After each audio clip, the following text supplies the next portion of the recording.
I held a gun in this hand for 10 years, walking the streets undercover as a prostitute, running down alleys, chasing after Crips and Bloods, working 16-hour shifts of 911 call after 911 call. There wasn't a shift that I didn't pull my gun out of my holster.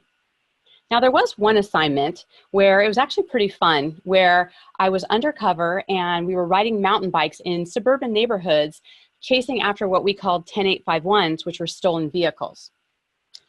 On one of these nights, I was actually riding my mountain bike down a street called Candy Rose Way, and I was going downhill, and boom, I hit a pothole. I went over the top of my handlebars, and I put my hand out, and bam, I fell and rolled till I was flat on my back. And I looked over at my right arm, and my fingers were bent over towards my elbow. I was rushed to the emergency and woke up 7 hours later and finding a big contraption on my arm called an external fixator, and it had 6 rods through it, my gun hand. I was shattered, not only my gun hand, but how was I going to live life differently? I had to move back in with my parents and relearn how to use my other hand, my left hand, because I couldn't use my right hand for 6 months. I had to relearn how to dress myself, to brush my hair, to brush my teeth. Even using toilet paper was a challenge. You know, I was used to every day just living in crazy mode, being out and having emergency mode through my work. Now I was going stir crazy, being confined to my bedroom and not knowing what the next step was or what I was going to do. You would think after 6 months of having this recovery time that it would change the way I was looking at my life and I would be doing something different. It didn't. It wasn't until my dear friend's 7-year-old daughter was kidnapped and killed, and us helping and supporting each other go through that tragic loss, that we really embraced taking a deep level of self-care and to finally, once and for all, to make that a priority in my life. And with that, I'm no longer a cop, but I used those skills, that being in emergency mode and knowing how deeply exhausted I was through that time, that when I started connecting with entrepreneurs, I started seeing that they too were running in emergency mode and that they were letting their life leak their power. And that's why it is so important for me to be here with you, to share this experience together about how you can reclaim your power no matter where you are in your life, and to be sharing those 5 secrets of success so that you can get more done by working less and that you don't have to be in emergency mode. Now, I would love for you guys, whether you're here live with me or on the replay, that you stay with me to the end.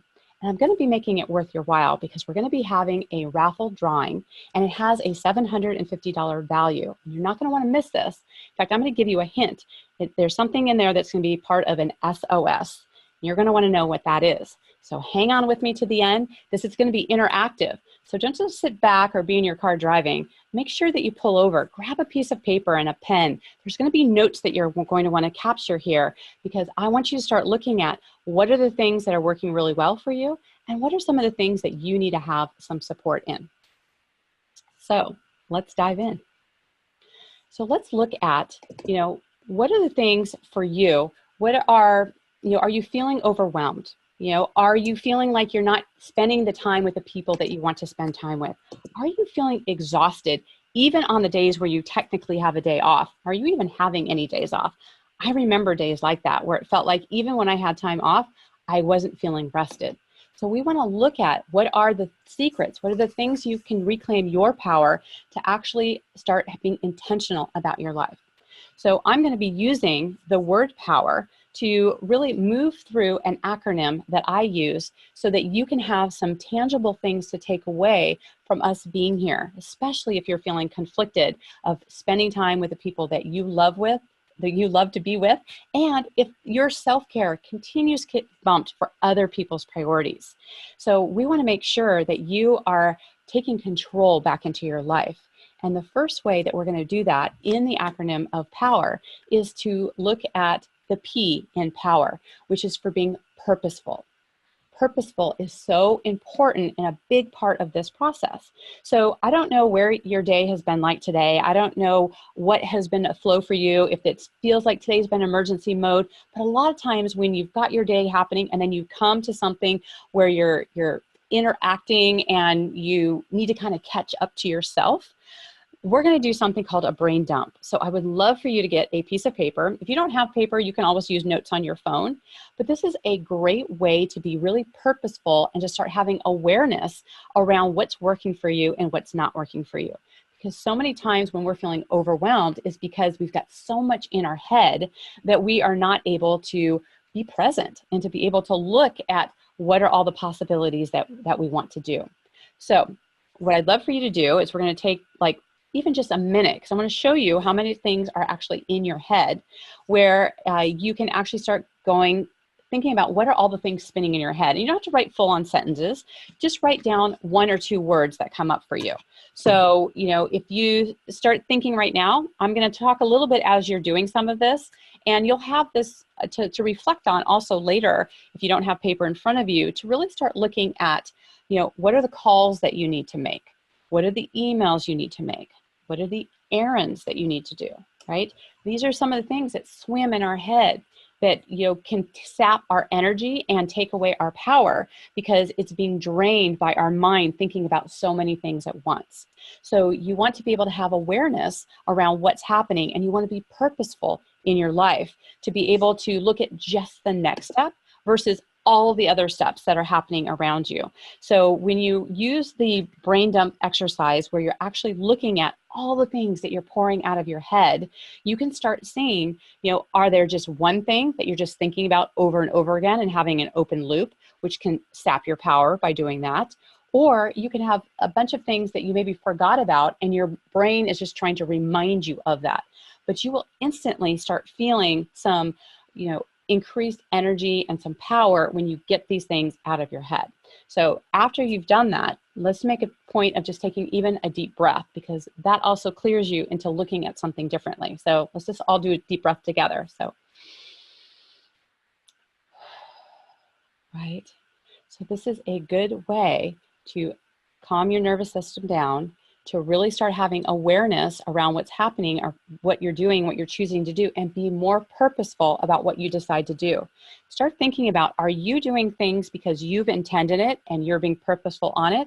Or are you getting distracted by all the other things that other people have and it's taking you out of the game, right? So by just taking one step, when you look at all the things on this piece of paper, you can also start circling like, hey, what are the things that absolutely need to happen? What's something that maybe can be delegated?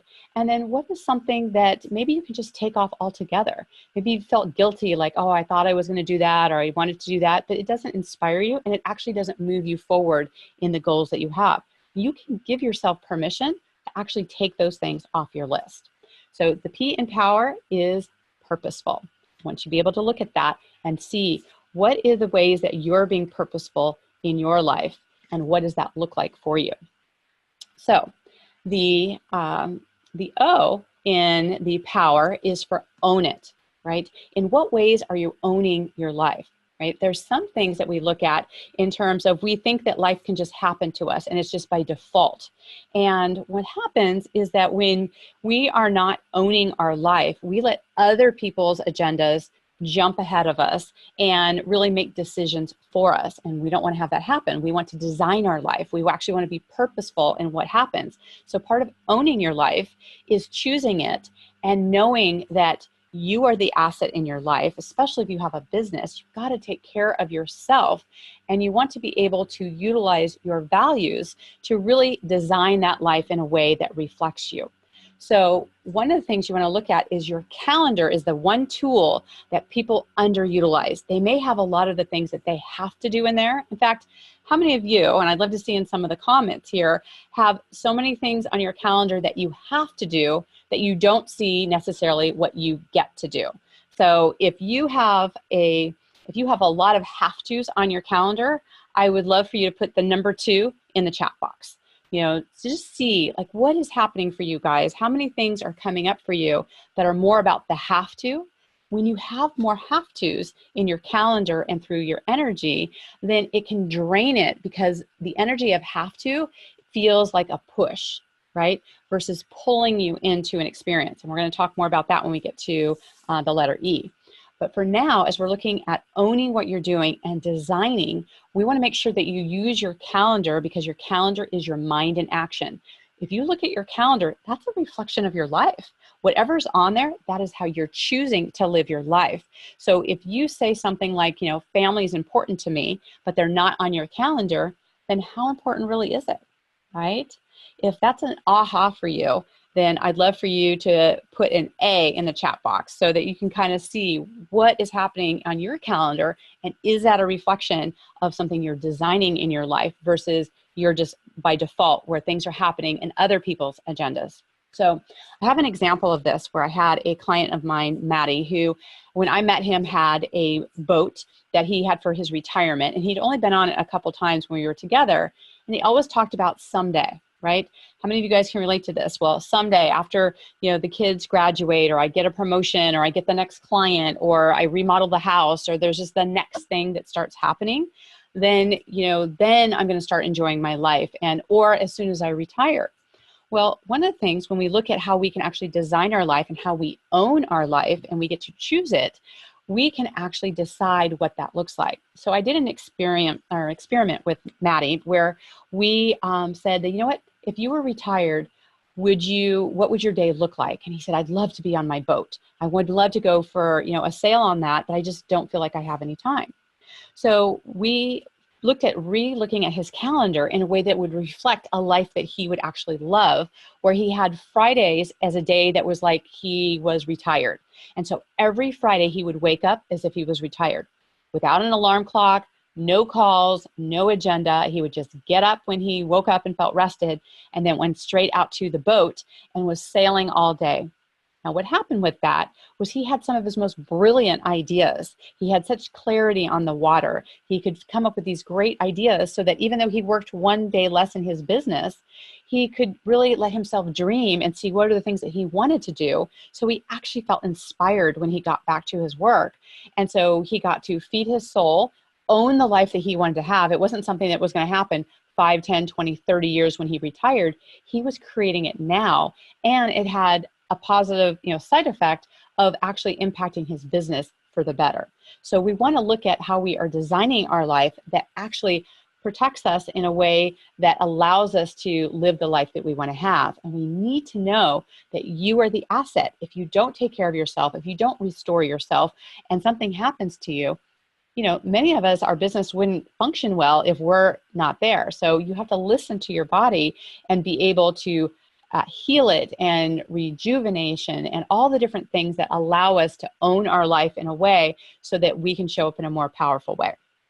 So those are our first two so far, and in our POWER acronym. If you guys have any questions around that, you know, Carrie's going to be fielding the comments.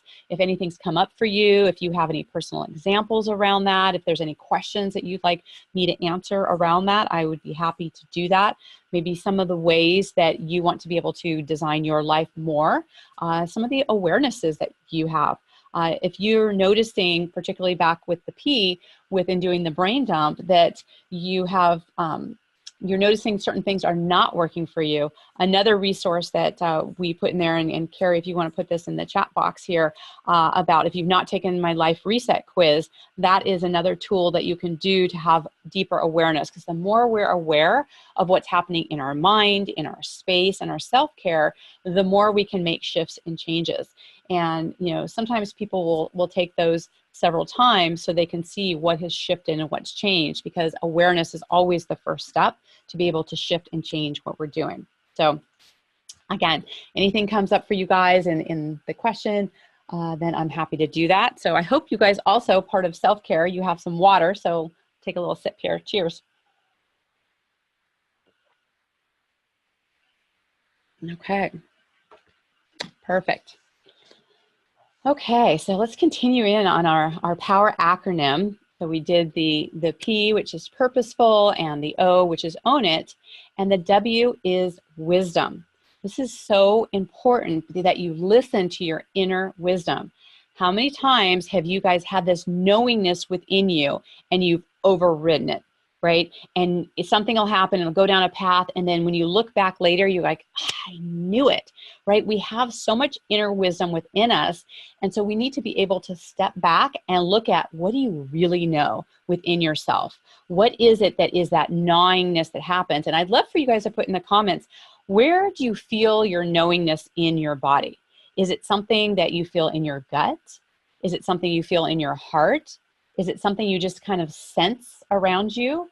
What is it? Because really being able to identify where that is with you helps you then trigger, when you feel that, to pay more closely attention to it. So it's a great way to start just taking a moment to do that. And we're just going to take like a couple seconds just to have you guys do a quick scan. Just go from like the top of your head and just move through your body all the way through, all the way down through your stomach and all the way down your legs. And just take a moment to see, where do you feel anxiety? Where in your body do you feel overwhelmed? And then when you have a great idea, where do you feel excited, right? Where do you feel accomplished? Like, these are things that, notice, is it in the same place in your body, or are these in different places in your body, right? So when you start noticing where they land, they can start being pure kind of precursors to let you know, aha, I've got some inner wisdom that's happening for me now. I need to actually listen to that, right? So you want to be more mindful to your inner knowing so that you can act from that place and really come from your place of wisdom, and not let all the what I call monkey mind, the chatter that happens in your head, to steer you away from what you really know. And wisdom actually comes from giving yourself some silence, right? And so if there's so much happening in our space and we're running from one thing to the next, and we're not actually giving ourselves those quiet moments, even if you just lock yourself in a bathroom or in your car or in your bedroom for even just 30 seconds of having that quiet moment, you feel where that wisdom is coming from, and you will be able to receive that next step of where you need to go. So these are some things that we may know about, but we forget about. And it's part of that reminder that happens to allow us to move through this. So one of my favorite examples that I had in regards to wisdom was, I was on a vacation trip with a friend of mine from my graduate school, Joan, and we went out to Palm Springs, and we thought that we would go to this like quaint, historic hotel. It was called the Inglewood, and a lot of, old Hollywood royalty would stay there, and there was only one room left at the inn, right? And so they went to go show us the room, and it had this old decor in there, and it had two little twin beds with these old canopy carpets over the top of it, and it just felt really kind of dank in there. And my inner knowing was like, we should not stay here. Like, there's just something about it was just like, it wouldn't be a good choice to stay. But I was with my friend, and we were going to be having dinner with friends, and I just said, no, you know what? I just overrid it and just said, it'll be fine, right? So we went to dinner and had a good evening and came back to the room, and we were getting ready, put our pajamas on, getting in bed, and, turned off the light. And I wasn't in bed no more than like 30 seconds. And I am like laying on my back, and all of a sudden I feel this like splat on my chest. And I'm like, I don't know if it was the cop in me or the woman in me that was freaked out or what, but I went jumping out of my bed, flipped on the light, grabbed my shoe, and saw this huge bug, looked like a big extra size roach. And I like smashed it with my shoe. And I was so like freaked out by the whole thing of just that, that feeling of being out of your environment. And so I had put my shoes on, and I had walked out in my pajamas, mind you, talk about how out of sorts I was with things, and went in and just said, this thing had just like landed on me. And I'm like, you got to come see this. I don't know what's going on. And so the night watch person had come in and said, oh, that's the date palm bug, as if it was no big deal. It was something that lived in the trees in Palm Springs and made just like no big deal about it. So needless to say, we slept with the lights on and did not stay there again. But it's a perfect example, even though it can be funny and, you know, it can be no big deal and it can happen anywhere. I knew something wasn't right about it and I ignored it. So I want you guys to start thinking about what are some of the examples in your life where you just know something is not working for you and you overrid it. Those are some of the clues that we need to look at. Those are ways that leak our power, is when we don't go within and we know something and we override it. So our inner wisdom can really save us in a lot of different ways. So Hey, Diane, I want to jump in here because, well, first of all, that's an awesome story. And Barbara, her decision-making center is in her gut. She typed into the chat, and that's mine too. And maybe you could talk just a little bit about the decision-making centers, where those are for most people. Got it. Right. Well, that's actually a great question, Carrie, because, you know, the decision centers are, there's not actually set decision centers for, you know, each person actually feels it differently in their body.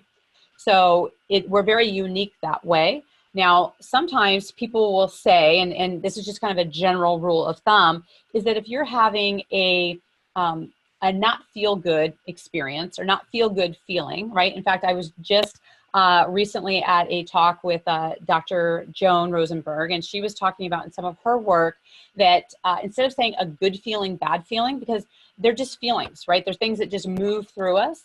And she said that feelings actually leave your body within 90 seconds.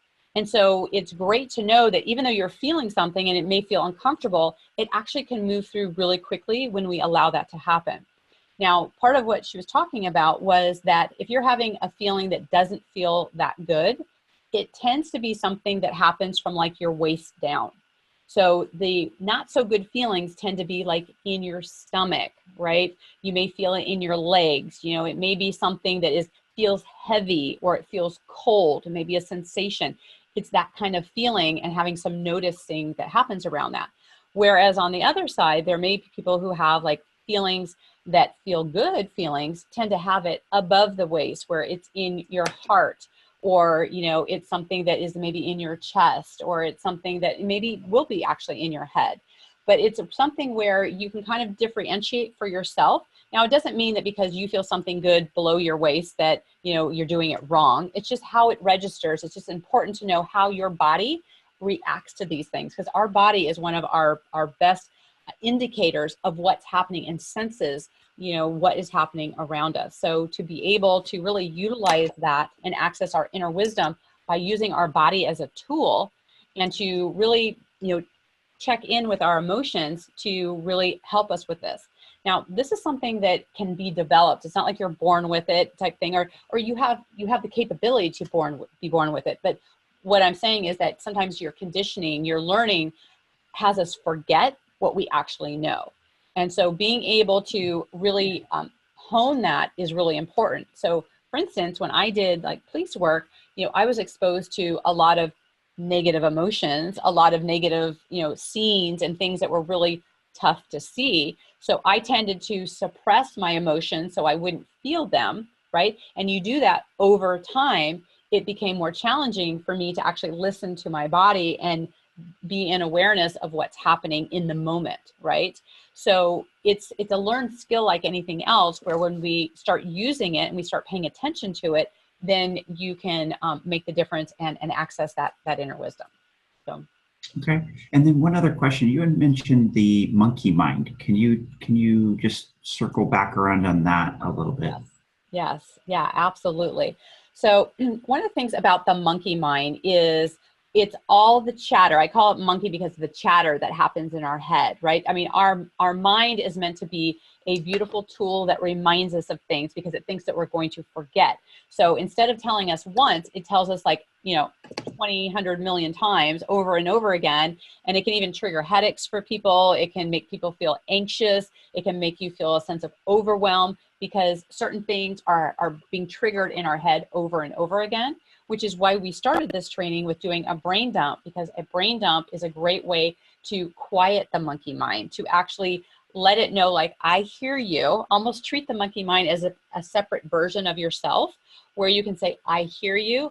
I'm going to capture this. So you write down all the things that are happening, and it allows you to catch your breath, to reduce the overwhelm, to reduce the anxiety, and to use it as a tool to be able to focus on what is the next thing that needs to happen, knowing that you can ease your mind to know not all things have been lost. If it just keeps happening in our head, it becomes open loops, and it's a sense of non-completion, which allows us to feel like we're failing each day versus winning. So we want to be able to use these things as tools so that we can, not only regain our power, but show up more powerfully in the world. Thank you. Thank you for that. Yeah, I appreciate that. Absolutely.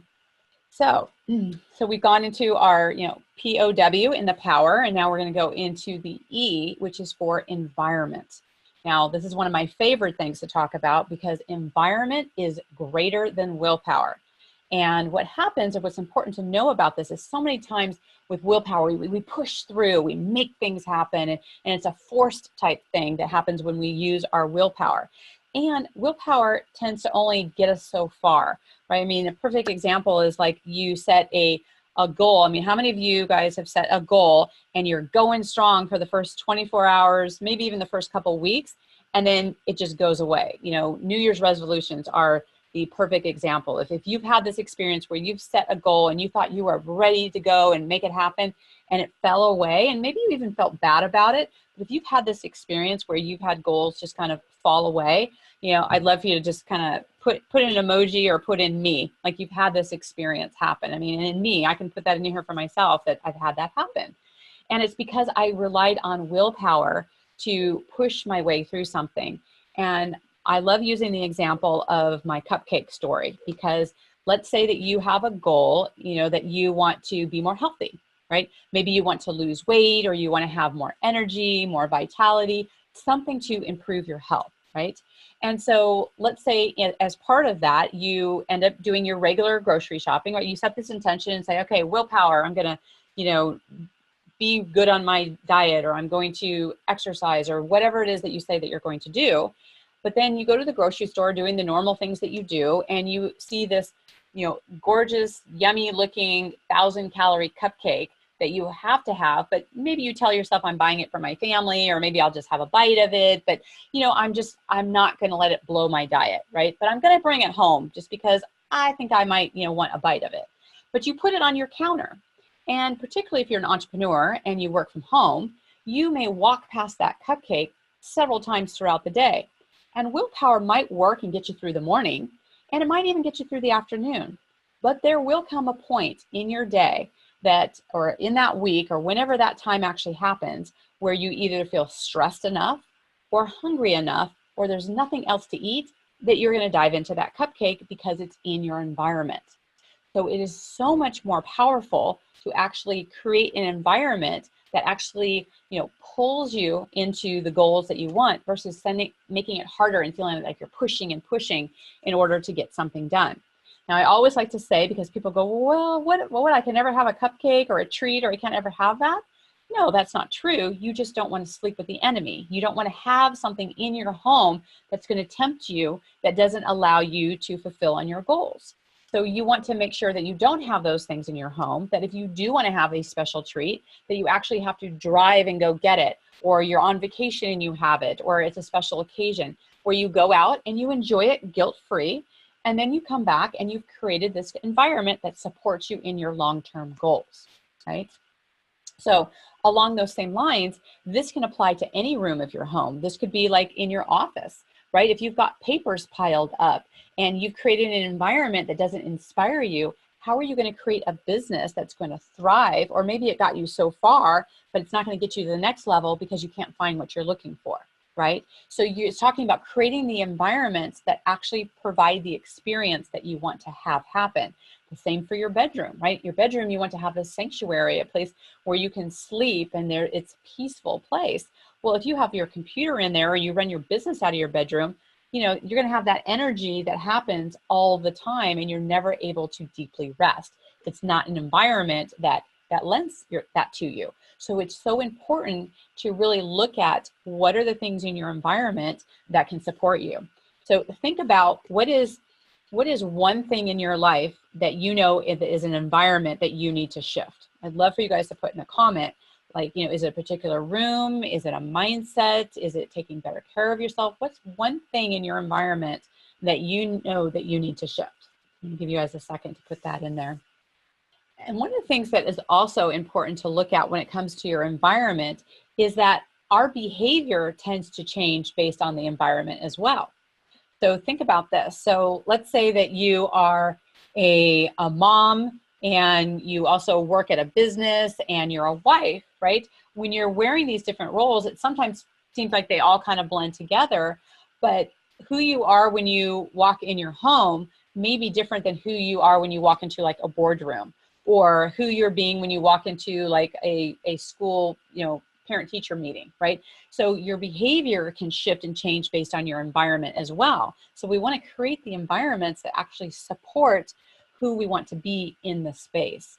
And along those lines as well is we want to make sure that the environment that really supports us is one that is clear, that allows us to have more clarity, right? And so one of the things I always like to talk about is, you know, we're all creative beings. We want to be able to create something in our business. We want to maybe create things in our relationships. You know, being creative is something that we actually have within ourselves. It's part of how we regain our power, is being creative beings.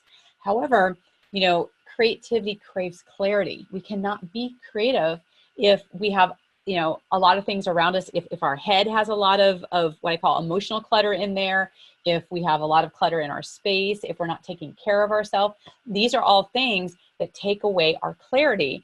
And so if we don't have clarity, it makes it really challenging to be creative. And, you know, being creative is how we expand in our business, in our life, and it may be that next great idea, which is why, remember I talked about my client who was on the water with his sailboat. He had such great, brilliant ideas because there was so much clear open space where he was at. That's why being out in nature is such a reboot for people, because they're giving themselves the space to let go of anything that's leaking their power, and they actually can stand more firm in who they are and be able to have these great inspirations of creativity, and then they can apply it. So our environment is so key to really helping us create the experience that we want to have. So I'm gonna take a quick little sip here. So we're coming down to the last letter in power, which is for R, which is for reset. And what's so important about reset, you got to think about a reset as in resetting your computer or resetting your TV or resetting anything.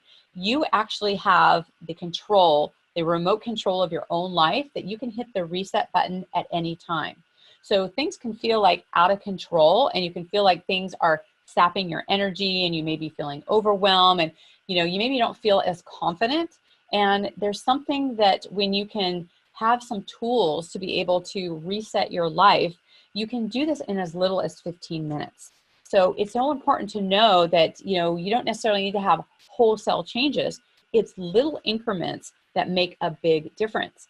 However, you cannot reset your life without owning your own power, right? So if you're being pulled in so many different directions and you have so much happening that you feel overwhelmed and you feel anxious, then it makes it really challenging to really gather in all of your power to then be able to reset, because you're operating from exhaustion, right?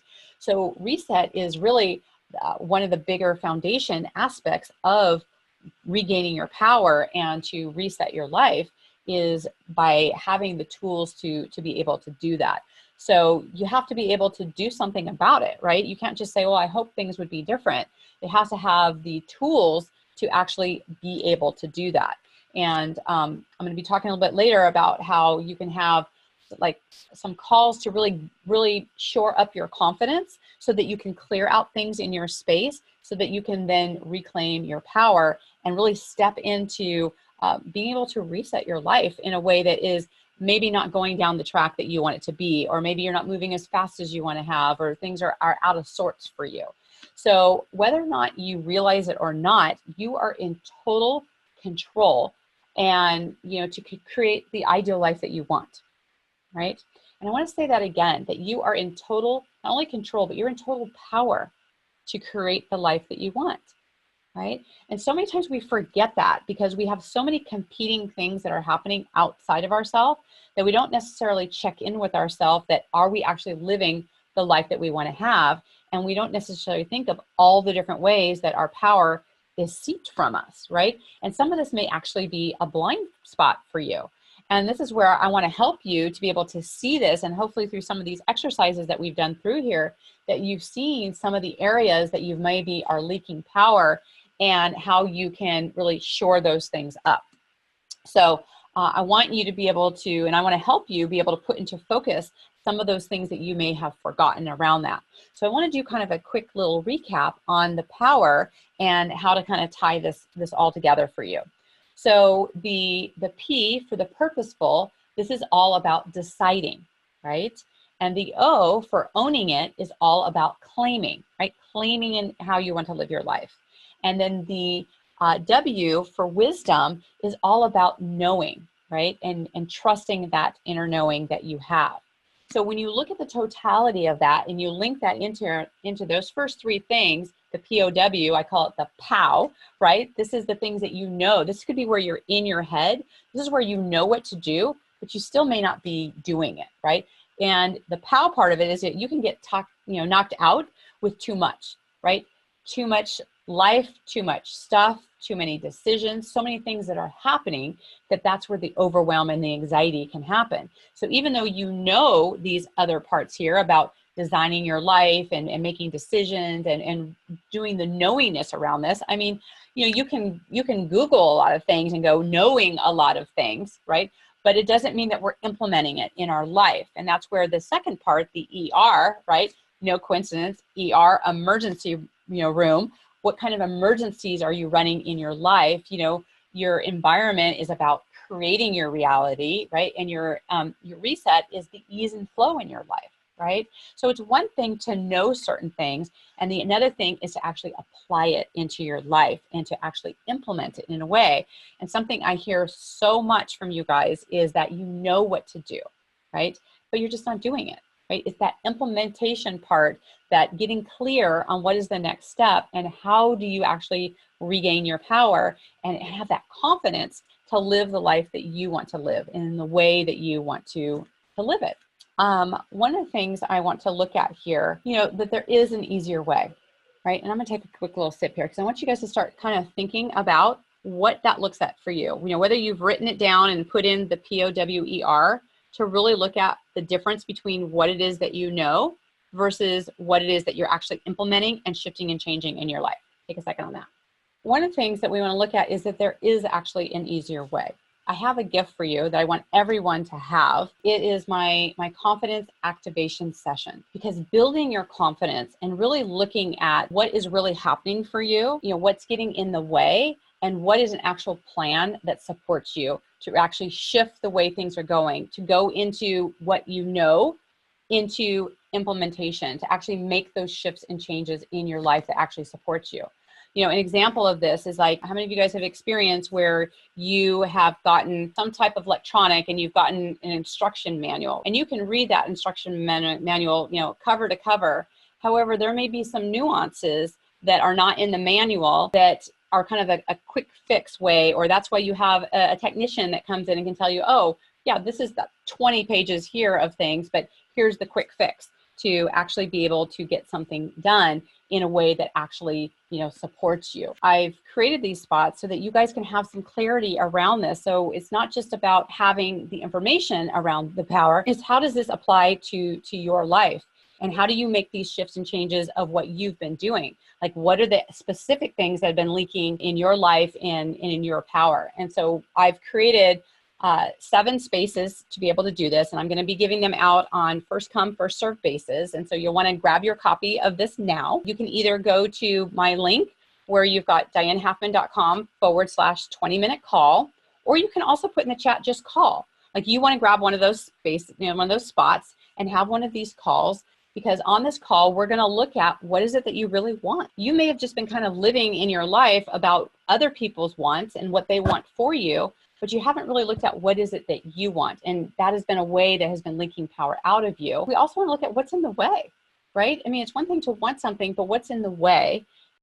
You know, what are some ways and what are some next steps that work for you that you can actually identify? Because on this call, the specific thing, and this is why you want to grab one of these things, identify like what are the 3 ways that you are leaking power? What are the things that are not happening for you so that we can, you know, really identify and get you out of overwhelm and out of anxiety so that you can step into more clarity and confidence. By doing that, that actually allows you to have the simple systems and structures to do that. This is something I've been supporting people with for over 20 years, almost 25 now. And so I have those like quick, you know, hacks and ways to really be able to look at, and that's actually one of my gifts, is to really quickly be able to look at someone's situation and see the parts that they're not seeing. Because that's what happens when we leak our power, is that we feel not, you know, not empowered.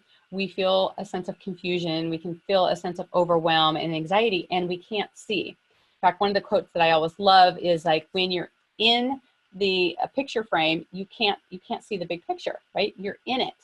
And so it's so helpful to have somebody have other eyes on what's going on for you. In fact, this may even be something that you help other people with, but I even have to go to my mentors to support me and see the things that I'm not seeing. So I would love for you guys to, you know, grab one of these calls to get some support. And again, it's the confidence activation session. You can go to the link that is in here at dianehalfman.com/20-minute call.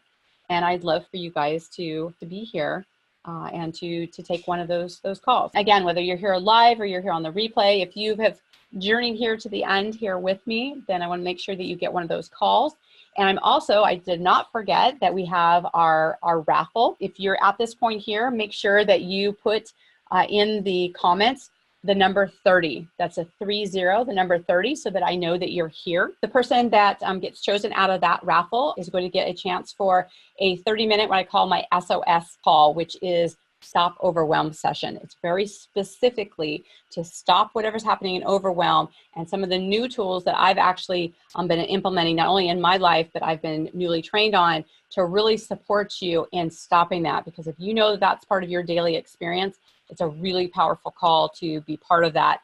That is, you know, my gift to you for being here with me throughout all of this time together. This is one of my favorite quotes by Clement Watt, which is, take the first step, no more, no less, and the next step will be revealed. So many times we feel like we have to take 30 steps, but really just taking one step is really the best thing that we can do. And so for here, you know, putting in the comments call, or to do dianehalfman.com/20-minute call is the first step, and getting there and getting that support. And then as we talk, it will be revealed what the next step is. Just knowing that you can reduce your overwhelm by just moving through that next step that you need to do really makes things so much easier. So definitely, if you've not grabbed your spot yet, and even if you're watching it on the replay, you know, I'm sure there'll be like, well, we'll see if there's a spot or two left, but grab yours in there anyway, because a lot of times people have to reschedule, and I can fit one in. So just put yours in, and I'll do my best to get you in. Okay, until we connect again, live your spa life and reclaim that power within you. Bye for now.